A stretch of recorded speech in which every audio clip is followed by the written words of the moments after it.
Drama, udah gak asing lagi ya, jadi tontonan sehari-hari di hidup kita.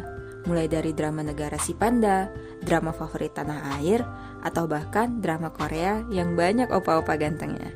Karena melihat drama, kita bisa ikutan senang, sedih, tertawa, atau bahkan ketakutan juga. Tapi, pernah gak kamu kepikiran, bagaimana ya kita bisa ikut merasakan sensasi semua perasaan itu hanya dengan menontonnya saja? Yuk kita cari tahu.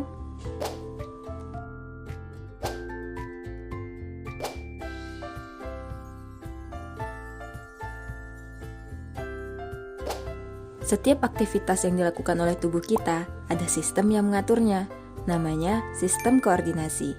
Sistem ini yang mengatur kerja organ pada tubuh, apapun itu, baik yang kita sadari seperti menggerakkan tangan ini, atau yang tidak kita sadari seperti paru-paru kita yang dipakai untuk bernafas dan jantung kita untuk memompa darah. Ada 3 jenis sistem koordinasi yang mengatur tubuh kita, yaitu sistem saraf, sistem endokrin, dan sistem indera. Ketiga sistem koordinasi di tubuh kita ini saling bekerja sama untuk mengatur apapun aktivitas di tubuh kita. Mereka yang mengolah informasi atau rangsangan yang datang dari luar maupun dari dalam tubuh dan akan memberikan respon balik berupa tindakan yang harus dilakukan oleh tubuh kita. Misalnya, dari kegiatan kita menonton drama. Pada saat kita menonton drama itu, pasti kita melihat dan juga ikut mendengar setiap percakapan di dalamnya kan? Tentunya hal ini dilakukan oleh organ indera, yaitu mata dan telinga. Saat mata kamu melihat adegannya dengan mata dan mendengar percakapannya dengan telinga, sistem sarafnya juga beraksi. Di otak dan sumsum tulang belakang, informasi adegan serta percakapan yang didapat indera akan diproses. Contohnya, saat ada adegan yang menegangkan ditayangkan, otomatis tubuh kamu akan menggigil atau berteriak ketakutan dan juga dapat meningkatkan hormon adrenalin kamu. Setelah diproses di otak, otak akan memutuskan apa yang harus dilakukan. Selanjutnya, otak akan mengirimkan pesan untuk bereaksi. Nah, dari aktivitas menonton drama itu tadi, kita jadi tahu jika sistem indera, sistem saraf, dan sistem endokrin saling bekerja sama. Singkatnya, proses koordinasi tadi terjadi dalam 3 tahapan. Prosesnya berawal dari input reseptor, yaitu bagian yang menerima informasi. Contohnya di mana adegan dan percakapan drama yang diterima tadi. Proses ini dilakukan oleh sistem indera yang terdiri dari indera penglihatan, pendengaran, peraba, penciuman, dan perasa. Di dalam organ indera, terdapat ujung saraf yang peka terhadap rangsangan. Nah, kita sebut ini reseptor. Lalu, informasi yang sudah terkumpul tadi akan dikirim ke otak atau sumsum tulang belakang untuk diolah. Proses ini disebut integrasi. Disinilah otak kita akan memutuskan apa yang dilakukan oleh tubuh kita jika berhadapan dengan rangsangan tertentu. Nah, jika otak sudah memutuskan apa yang harus dilakukan, waktunya untuk eksekusi. Kita sebut proses ini sebagai output motorik. Kalau motor biasanya dipakai untuk hal-hal yang bergerak kan ya? Nah, sama halnya dengan output motorik ini. Setelah otak memutuskan apa yang harus dilakukan oleh tubuh, otak akan mengirimkan perintah ke tubuh kita, dan hasilnya, otot-otot di tubuh kita akan bergerak sesuai dengan perintah yang diberikan. Karena sudah melihat adegannya itu menyeramkan, mulut kamu dapat sinyal dari otak, atau tanpa sadar dapat perintah dari sumsum tulang belakang untuk berteriak ketakutan. Di awal, kita ada mendengar tentang sistem ini yang ikut ambil bagian. Sistem ini mengatur tubuh kita dengan cara mengeluarkan zat-zat yang disebut hormon. Kalau sistem saraf tadi untuk bereaksi dengan rangsangan yang cepat, sistem endokrin ini kerjanya jauh lebih lambat. Sistem ini mengatur aktivitas yang terjadi di dalam tubuh kita dengan jangka waktu yang lebih panjang. Seperti mengatur jumlah cairan di tubuh, kecepatan pernapasan, suhu tubuh, mengatur siklus menstruasi pada wanita. Bahkan, sistem endokrin ini juga mengatur perasaan sedih kamu pas ngeliat dia jalan sama yang lain. Aduh, tapi sistem endokrin gak cuma ini ya fungsinya, masih banyak lagi. Nah, ketiga sistem tadi, yaitu sistem saraf, sistem endokrin, dan sistem indera bekerja sama agar seluruh fungsi tubuh kita berjalan dengan lancar. Pernah nggak sih kamu lagi asik-asiknya makan bakso, nggak sengaja kesentuh mangkok bakso yang masih panas? Kok bisa ya kita tiba-tiba refleks angkat tangan karena kena panasnya mangkok itu? Semua aktivitas yang kita lakukan itu diatur oleh sistem saraf. Sistem saraf inilah yang bertugas mengendalikan seluruh aktivitas di tubuh dengan cara menerima dan meneruskan rangsangan ke pusat saraf, yaitu otak dan sumsum tulang belakang. Nah, kalau membahas tentang sistem saraf, gak akan jauh nih dari yang namanya struktur penyusunnya, yaitu sel saraf atau neuron. Struktur sel saraf yang pertama yaitu badan sel atau soma. Badan sel ialah penyokong kehidupan dari neuron yang di dalamnya mengandung nukleus atau DNA. Dari badan sel ini muncul juluran sitoplasma yang bercabang-cabang yang disebut dendrit. Dendrit ini fungsinya untuk mengambil atau menerima pesan, berita, informasi dari sel lain dan menyampaikan informasi tadi ke badan sel. Impuls listrik yang diterima oleh dendrit akan diteruskan oleh badan sel, yang kemudian akan lanjut ke bagian ketiga dari neuron, yaitu akson. Fungsi akson ini menghantarkan impuls keluar dari badan sel menuju ke sel lain. Akson di beberapa sel saraf, terutama yang ada di sistem saraf pusat, memiliki selubung mielin, yaitu selubung lemak yang menutupi akson tersebut. Selubung mielin ini membuat penyampaian informasi dari neuron satu ke neuron lainnya jadi lebih cepat. Nah, di sistem saraf tepi, yang bertugas untuk menghasilkan selubung mielin dan pembungkus sel neuron adalah sel Schwann. Sedangkan bagian akson yang tidak terselubung oleh mielin disebut nodus Ranvier. Sebelumnya, ada berbagai bentuk neuron di tubuh kamu. Perbedaan ini karena bentuk juluran sitoplasmanya yang berbeda-beda. Dari perbedaan bentuknya ini, kita bisa membedakannya jadi 3 bentuk. Yang pertama, neuron multipolar. Badan selnya di ujung memiliki 1 akson dan 3 dendrit atau lebih. 99% neuron di dalam tubuh kita yaitu dalam bentuk multipolar. Kedua, neuron bipolar.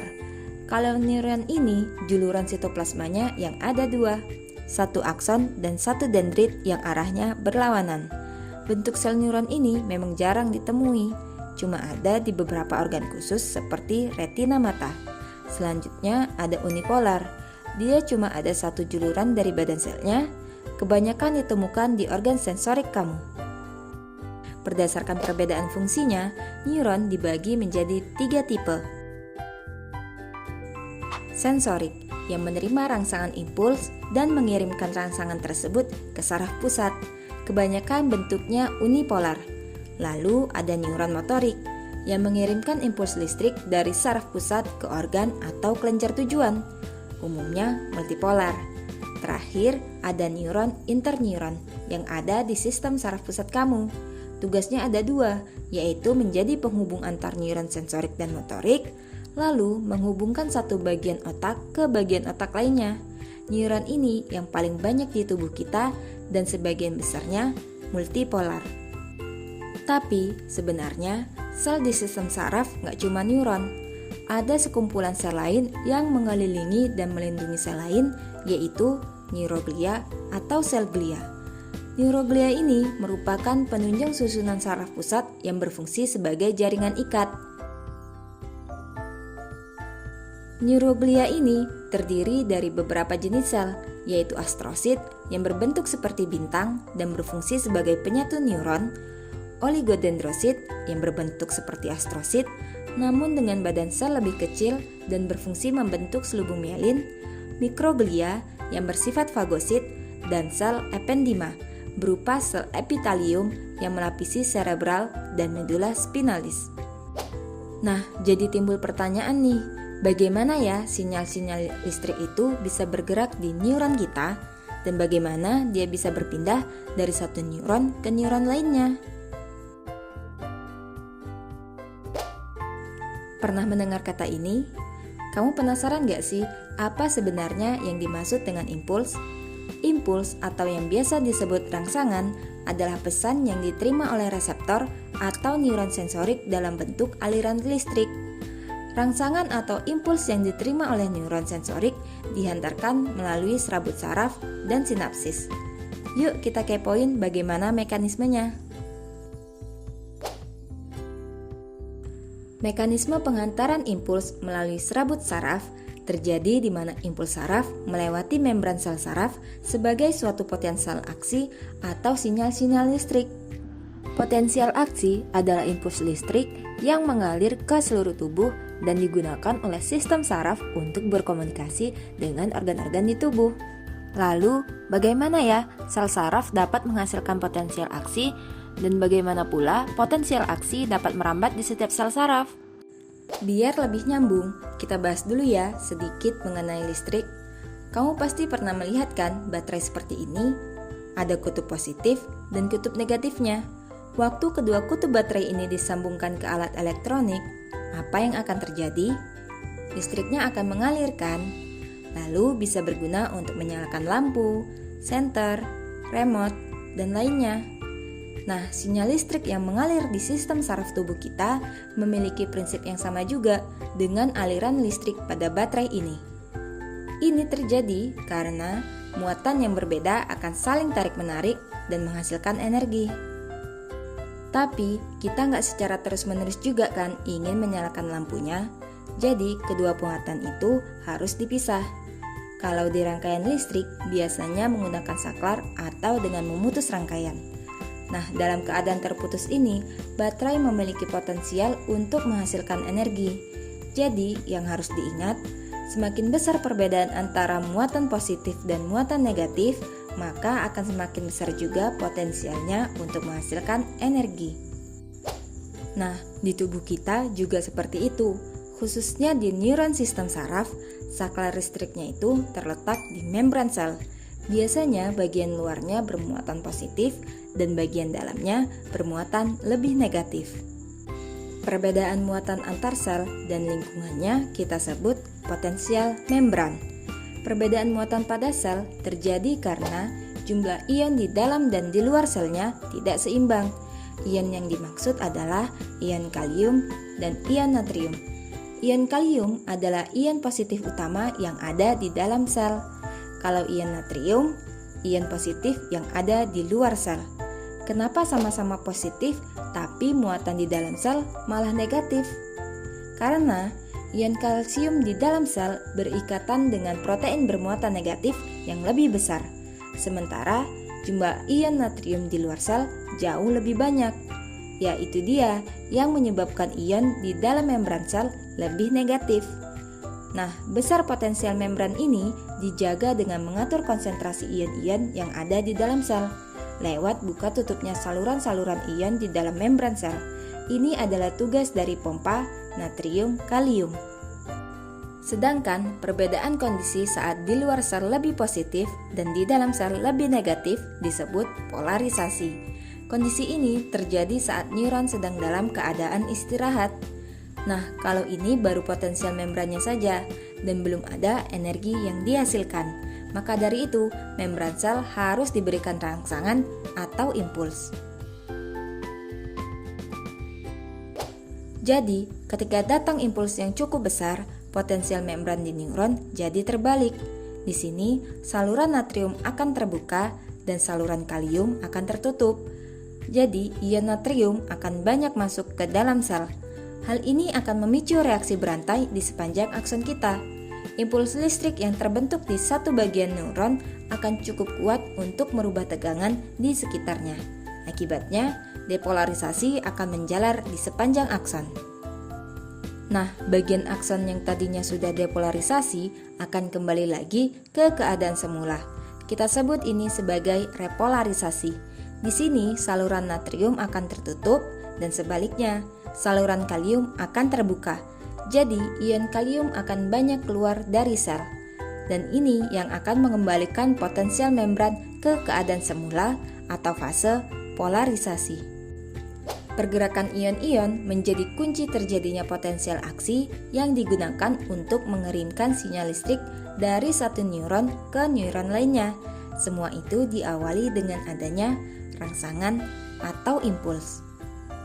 Nah, kalau potensial aksinya sudah sampai ke ujung akson, apa yang selanjutnya terjadi ya? Selanjutnya, penghantaran impuls melalui sinapsis. Titik temu antara satu neuron dengan neuron lainnya kita sebut sinapsis. Sinapsis ini ialah penghubung antar satu neuron dengan neuron lainnya. Jadi, potensial aksi yang telah sampai ke ujung akson satu neuron akan diteruskan ke neuron lainnya melalui sinapsis ini. Sistem saraf juga punya cara yang berbeda untuk berkomunikasi. Tergantung bagaimana kecepatan pesannya yang harus disampaikan dan jumlah si penerima pesan. Ada sinapsis listrik, harus cepat dalam penyampaian pesan dan juga dalam jumlah yang banyak. Satu lagi, sinapsis kimia, yang pesannya cuma dikirim ke bagian tertentu dan butuh waktu yang lebih lama untuk menerima dan membaca pesannya. Nah, sinapsis kimia ini menggunakan zat kimia yang disebut neurotransmitter untuk menyampaikan pesannya, ya sejenis kurir atau pak pos gitu. Jadi, pengaturan sinyal diatur di 3 bagian sinapsis. Ada neuron prasinapsis, celah sinapsis, dan pasca sinapsis. Neuron yang mengirim sinyal disebut neuron prasinapsis. Neuron prasinapsis ini mengalirkan sinyal lewat struktur seperti tombol yang disebut terminal prasinapsis. Biasanya ada di terminal akson. Di bagian ini ada banyak vesikel sinapsis, yaitu kantong yang mengandung ribuan neurotransmitter. Nah, sel yang menerima sinyal disebut neuron pasca sinapsis. Neurotransmitter ini akan diterima di bagian reseptor yang biasanya ada di bagian sinapsis. Neuroprasinapsis dan pasca sinapsis ini tidak saling bersentuhan ya, ada celah di antara keduanya. Nah, ada 3 tahap besar dalam penghantaran impuls melalui sinapsis, yaitu pelepasan, difusi, dan penerimaan. Ketika potensial aksi dalam bentuk sinyal listrik sampai di terminal prasinapsis, dia akan merangsang saluran voltase kalsium di membran sel untuk terbuka. Hasilnya, ion-ion kalsium akan masuk ke sitoplasma neuron. Adanya kalsium di dalam neuron menyebabkan vesikel sinapsis yang berisi neurotransmitter tadi bergerak ke ujung terminal prasinapsis. Di sana, vesikel sinapsis melebur dengan membran sel, tapi neurotransmitter yang ada di dalamnya akan lepas ke celah sinapsis. Neurotransmitter selanjutnya berikatan dengan reseptor di neuron pasca sinapsis. Jika neurotransmitter tadi berikatan dengan reseptor di neuron pasca sinapsis, maka akan membuat saluran ion natrium menjadi terbuka. Masih ingat kan dengan pembahasan kita tadi mengenai penghantaran impuls melalui serabut saraf atau akson? Jika saluran ion natrium terbuka, maka akan membuat ion natrium masuk ke dalam sel yang akan memicu reaksi berantai di sepanjang akson. Nah, neurotransmitter ini tidak selamanya akan ada di reseptor. Mereka hanya berikatan sebentar saja, hanya beberapa milidetik. Setelah menyampaikan pesannya, neurotransmitter ini akan lepas dari reseptor.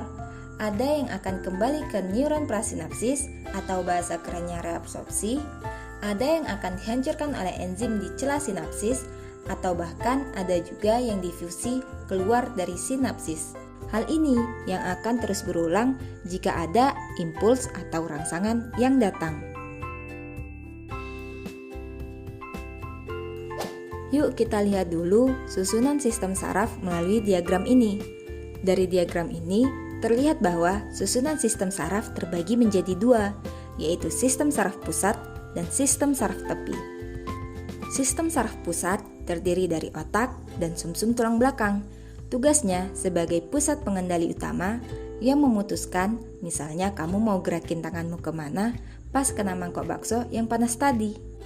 Kalau sistem saraf tepi itu tersusun dari semua saraf yang bercabang dari otak dan sumsum tulang belakang ke seluruh bagian tubuh kamu.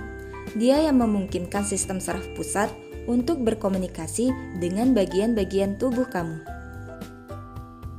Otak disusun oleh jutaan sel saraf. Kamu pasti pernah lihat kan bentuk otak?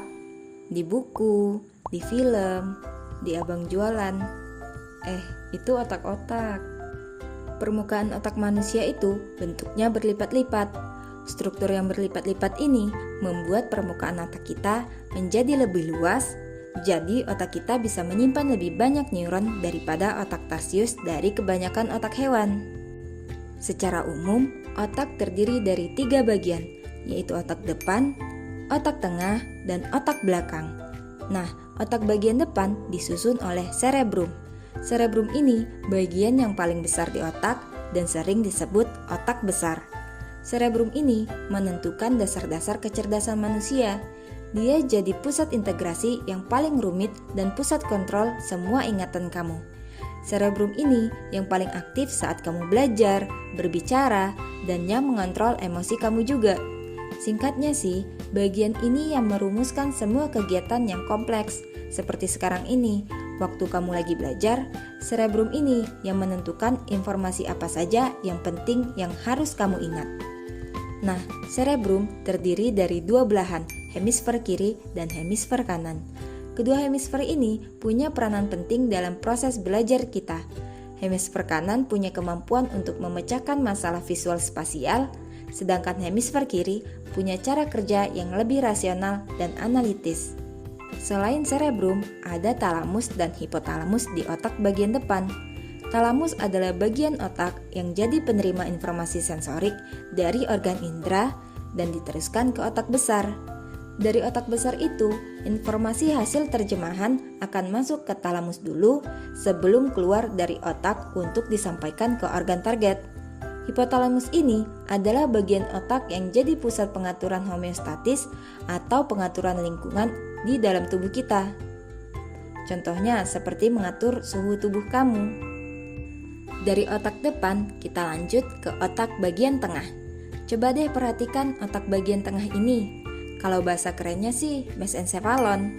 Kalau dilihat posisinya, sejajar dan lebih dekat dengan indera di kepala kan, seperti mata dan telinga. Karena lebih dekat, tugasnya mesencephalon ini berkaitan banget dengan pendengaran dan penglihatan kita. Mesencephalon ialah bagian otak yang akan menjadi pusat penglihatan, pendengaran, dan gerak refleks. Terakhir ada otak belakang. Di bagian ini ada cerebellum atau otak kecil. Otak kecil ini yang jadi pusat keseimbangan tubuh. Di bagian ini juga membantu koordinasi, ketepatan, dan keakuratan waktu dalam gerakan tubuh kita.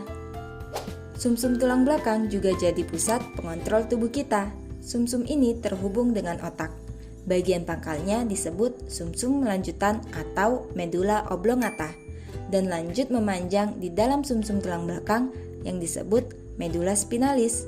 Medula oblongata fungsinya untuk mengatur denyut jantung, menyempitkan pembuluh darah, melakukan gerakan menelan, batuk, bersin, bersendawa, dan muntah. Medula oblongata juga jadi pusat pengendali pernapasan. Sedangkan medula spinalis tugasnya untuk menghubungkan rangsangan dari dan menuju ke otak. Fungsi sumsum tulang belakang juga untuk mengatur gerakan refleks. Selain sistem saraf pusat, ada yang namanya sistem saraf tepi, yang terdiri dari semua percabangan saraf yang menjulur dari otak dan sumsum tulang belakang. Sistem saraf tepi ini yang menghubungkan sistem saraf ke seluruh tubuh. Dengan begitu, memungkinkan sistem saraf pusat untuk berkomunikasi dengan setiap organ yang ada di tubuh kamu. Karena tugasnya untuk berkomunikasi, jadi sistem saraf tepi ini bekerja 2 arah, melalui saraf sensorik dan motorik. Saraf sensorik ini saraf yang menerima rangsangan dari lingkungan sekitar dan akan meneruskan informasinya ke otak, seperti cahaya, rasa, atau aroma bakso yang tadi. Maka dari itu, saraf sensorik ini banyak ditemukan di organ indera seperti hidung dan lidah. Kalau saraf motorik itu, saraf yang menerima perintah dari otak dan sumsum tulang belakang, dan yang menghantarkan informasi itu ke organ tubuh lainnya untuk dijalankan. Saraf motorik ini dibedakan lagi jadi saraf somatik dan otonom. Kalau saraf somatik kerjanya secara sadar, yang simpelnya itu untuk pekerjaan yang sengaja kamu lakukan, seperti gerakan tangan untuk menyendok. Makanya, saraf ini biasanya ditemukan di otot rangka. Jadi, bisa memerintahkan otot-otot itu untuk berkontraksi dan kita pun bisa bergerak sesuai dengan kemauan kita. Kalau saraf otonom, kebalikannya. Dia bekerja secara gak sadar.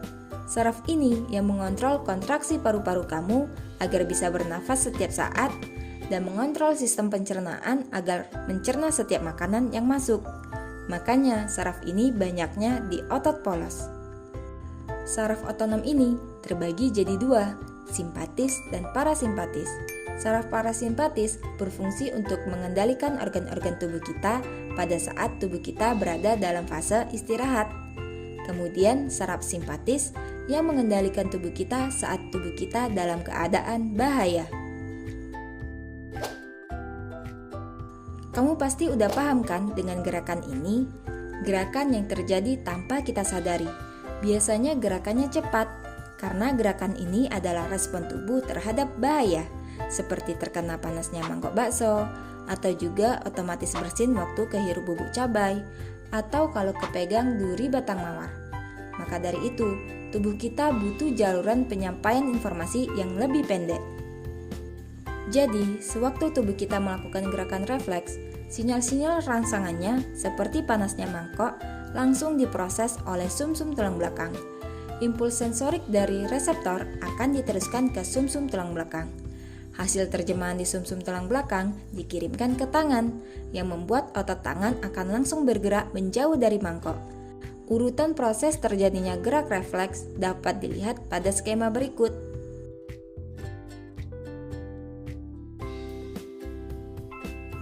Sedangkan gerak sadar adalah gerak yang didasari dengan kesadaran penuh untuk melakukannya atau gerakan yang dilakukan secara sengaja.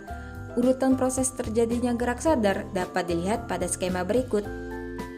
Jadi, perbedaan antar keduanya terletak di saraf pusat yang mengatur.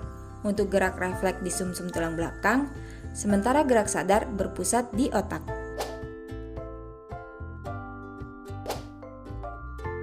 Kelainan sistem saraf yang pertama ada epilepsi, yaitu kelainan pada neuron di otak. Penderita epilepsi tidak dapat merespon berbagai rangsangan dalam berbagai bentuk. Selain itu, otot-otot rangka juga berkontraksi secara tidak terkontrol. Selain epilepsi, Alzheimer juga merupakan kelainan pada sistem saraf. Alzheimer biasanya menyerang mereka yang sudah berumur di atas 65 tahun.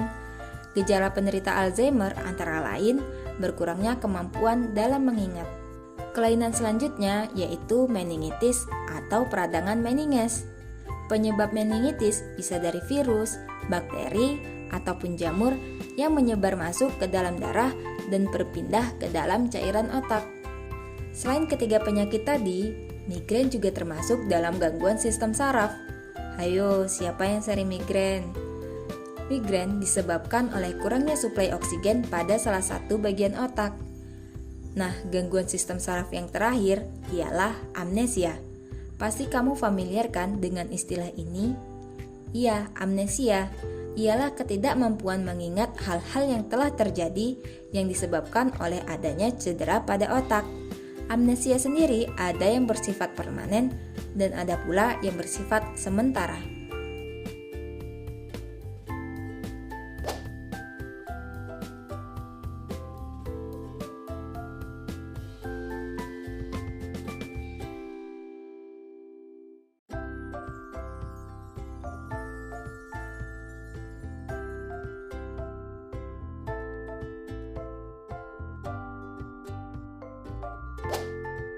Oke, cukup sekian pembahasan mengenai sistem saraf.